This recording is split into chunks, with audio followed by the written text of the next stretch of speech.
Nightmare. I was back in high school, walking through the empty halls of Westfield. The lights flickered and the air was thick with the smell of mildew. I could hear footsteps behind me, but every time I turned around, no one was there. Then I saw it. At the end of the hall, standing in front of my old locker, was a figure. It was tall and thin, its body shrouded in shadows. I couldn't see its face, but I could feel its eyes on me. I tried to run, but my feet were rooted to the ground.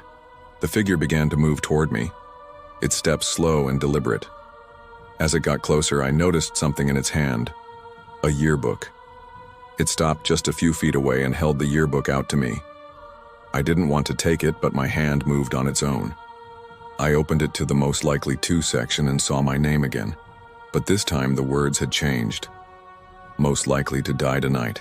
I woke up in a cold sweat, my heart pounding. It was just a dream, I told myself, just a stupid dream. But when I looked at my phone, I had a notification. It was an email from an unknown sender. The subject line was blank and the body of the email contained only 2 words: "You're next." The next few days were a blur. I couldn't shake the feeling that I was being watched. Every shadow seemed to move on its own, every sound made me jump. I started seeing the figure from my dream, always in the corner of my eye, always just out of reach. I tried to convince myself it was all in my head, but then the messages started. They came in different forms: texts, emails, even notes left on my doorstep. Always the same 2 words: "You're next." I didn't know what to do.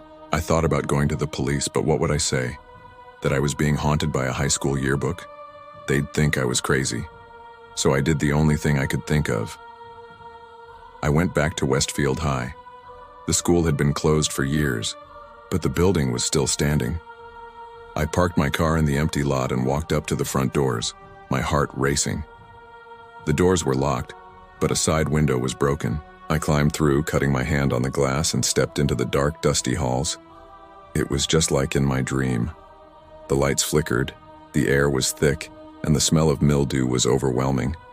I could hear footsteps behind me, but every time I turned around, no one was there. I made my way to my old locker, my footsteps echoing in the silence. When I reached it, I saw something taped to the door. It was a photo of me taken from my senior yearbook. Across the bottom, in that same jagged handwriting, were the words, "Most likely to die here." I tore the photo down and crumpled it in my hand, but the feeling of dread only grew. I could hear the footsteps again, louder this time, coming from all around me, and then I saw it. The figure.